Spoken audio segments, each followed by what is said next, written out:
ये हमारा Brinell hardness test है। इसको हम जब भी टेस्ट करते हैं किसी भी स्टील के ऊपर, आयरन के ऊपर, जब इसकी टेस्टिंग की जाती है, आई बॉल, इसमें जो इंडेंटर जो हम यूज़ करते हैं, बॉल इंडेंटर हम इसमें यूज़ करते हैं। जैसे कि इसमें जो हम इंडेंटर अभी यूज़ कर रहे हैं वो है हमारा 10 mm का, 10x300 का ये बॉल इंडेंटर है। यहाँ से हम इंडेंट मेकिंग करते हैं, जो सरफेस के ऊपर एक इंडेंट मार्क करता है। और यहाँ पे स्क्रीन के ऊपर आप देख पा रहे होंगे हमारे पास कुछ वैल्यूज़ रहती हैं, जो कि HPW टेस्ट स्क्रीन है। इसमें start, new indenter, D1 D2, इसका डायामीटर जो है, स्केल जो है वो क्या स्केल है, वो सारी चीज़ें इसमें आती हैं। और जो लोड जो अप्लाइड करते हैं हम, वो भी इसके ऊपर जो है आप यहाँ पे देख सकते हैं कि इस टेस्ट का फोर्स जो है तो हम कितना kgf में ले रहे हैं। तो IS का हम इसमें यूज़ करते हैं 1500 का, 1500 IS स्टैंडर्ड का हम इसमें यूज़ करते हैं। उसके थ्रू हम इंडेंट मेकिंग करते हैं और उसके बाद जो है इसको जो है हम कैमरा के थ्रू देखते हैं, अपने माइक्रोस्कोप के थ्रू देखते हैं कि हमारा कितना इंडेंट मेकिंग हुई है हमारे सरफेस के ऊपर। तो वो हमारे को वैल्यू जो बताता है वो हमारे को ब्रिनेल हार्डनेस की वैल्यू बताता है। तो ये है आपका ब्रिनेल हार्डनेस। अभी हमने इंडेंट मेकिंग करी है, चलिए मैं आपको लेके चलता हूँ इसकी माइक्रोस्कोप में। तो अभी जो है हम माइक्रोस्कोप के थ्रू जो है इसको देख रहे हैं कि कितना इंडेंट हमारा जो है बना है। मैं आपको कंप्यूटर की स्क्रीन के ऊपर भी आपको लेके चलता हूँ कि हमारे को किस तरीके से जो है ये, मतलब एक टाइप ऑफ कैमरा है जिसको हम माइक्रोस्कोप कहते हैं, जिसके थ्रू इंडेंट जो हमारा बना है उसको हम कंप्यूटर की स्क्रीन के ऊपर देखते हैं। और आप जैसे कि स्क्रीन के ऊपर यहाँ पे देख रहे हैं, ये हमारे को बिल्कुल सेंटर में लेके आना है। यहाँ पे कैमरा को, इस माइक्रोस्कोप को हमारे को इस तरीके से एडजस्ट करना है यहाँ पे। तो जैसे कि विकास जी यहाँ पर हम इंडेंट जो बना है उसको चेक कर रहे हैं कंप्यूटर की स्क्रीन के ऊपर, मैं आपको लेके जा रहा हूँ। कुछ इस तरीके से आप इस माइक्रोस्कोप को एडजस्ट करेंगे। देखिए किस तरीके से ये हैंडल कर रहे हैं। जो हमारा इंडेंट जो बना है, पहले हम इंडेंट के ऊपर आपको लेके चलते हैं। ये इंडेंट हमारा जो कि आपको क्लियर दिख रहा है यहाँ पे इंडेंट, पहले भी हमने इसके ऊपर 3 इंडेंट बनाए थे, अभी एक 4th इंडेंट हमने बनाया है। उस इंडेंट को हम जो है उसके ऊपर माइक्रोस्कोप को लगाएंगे। उसको कुछ इस तरीके से एडजस्ट करना है कि ये यहाँ पे हमारा ब्लू कलर के जो 2 सर्कल बने हैं, एक इंटरनल डाया और एक्सटर्नल जो डाया है, वो इंटरनल डाया के ऊपर उसको फिक्स करना है, एक प्रॉपर पोजीशन के ऊपर सेंटर करना है। ठीक है,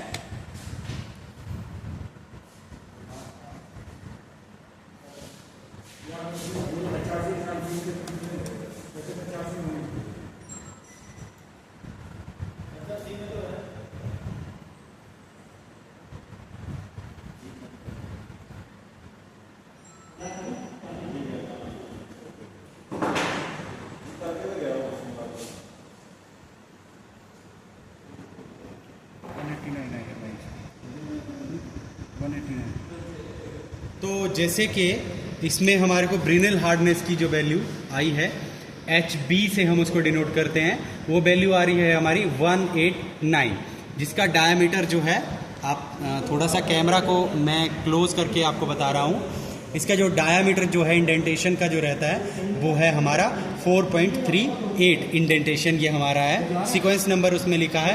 और बॉल जो इंडेंटर हम यूज़ कर रहे हैं वो कितने का है, 10 mm का है।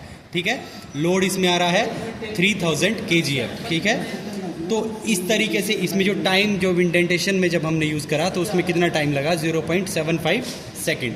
तो कुछ इस तरीके से हम ब्रिनेल हार्डनेस को करते हैं। चलिए मैं इसके बाद आपको IS कोड में लेके जाता हूँ, जो उसका IS कोड है उसके अकॉर्डिंगली हम किस तरीके से, अगर मैनुअली हमारे को इसको कैलकुलेट करना हो तो किस तरीके से हम करते हैं वो भी मैं आपको बताता हूँ। चलिए, हाँ, तो देखिए जैसे कि ये हमारा, मैं आपको स्टार्टिंग में इसके IS कोड में लेके चलता हूँ। ये हमारा ब्रिनेल हार्डनेस के लिए ये IS कोड है। कौन सा ये IS स्टैंडर्ड है, IS 1500 पार्ट 1। 2019 और ISO स्टैंडर्ड का जो हम यूज़ करते हैं वो 6506 पार्ट 1 2014, ठीक है। तो इसके अकॉर्डिंगली हमारे पास क्या क्या सिंबल्स एंड एब्रीवेशंस हैं वो आप टेबल में देख सकते हैं। जैसे कि D जो रिप्रेजेंट करता है डायामीटर ऑफ द बॉल, जो इंडेंटर हम यूज़ कर रहे हैं, और उसका यूनिट क्या रहता है mm में, और जो फोर्स हम अप्लाइड करते हैं वो न्यूटन में, ठीक है। टेस्ट फोर्स उसको डिनोट करते हैं F से। D हमारा mean diameter of the indentation है, जिसको D के लिए हम कैलकुलेट करते हैं external dia plus internal dia divided by 2, that is D1 divided by D1 plus D2 divided by 2, और ये भी वैल्यू हमारे को mm में आती है, ठीक है। उसके बाद जो डेप्थ हम निकालते हैं, डेप्थ ऑफ इंडेंटेशन जो होती है उसको कैसे निकालते हैं, H इक्वल टू D/2 और ब्रैकेट में 1 minus under root 1 minus D square small d square divided by d square. Clear. तो कुछ इस तरीके से हम ब्रिनल हार्डनेस को निकालते हैं, जो कि HBW से डिनोट किया जाता है उसको। जब ब्रिनल हार्डनेस को निकालना है उसके लिए फॉर्मूला कौन सा यूज़ किया जाता है, Brinell hardness is equal to constant C notes. इसको आपको जब देखना है तो आपको नोट्स में जाके इसको आप पीछे जाके इसको फिर से एक बार रिव्यू कर सकते हैं IS कोड 1500 के अकॉर्डिंगली। और इस टेस्ट फोर्स से आप डिवाइड करेंगे किसको, जो आइडियलाइज आपका सरफेस एरिया ऑफ इंडेंटेशन होगा उसको। तो जैसे कि यहाँ पे इस तरीके से आपने HBW that is Brinell hardness number जो है वो निकाला है। क्लियर। तो कुछ इस तरीके से आप इस टेस्ट को करेंगे। और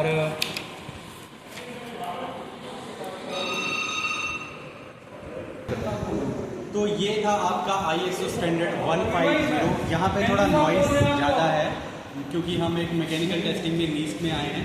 नीस्ट में हम इन सारी टेक्निक को एक्सप्लेन कर रहे हैं। तो ये इस तरीके से आप ब्रिनल हार्डनेस को करेंगे। जब भी आपको ब्रिनल हार्डनेस करना रहता है तो आपको इस तरीके से करते हैं।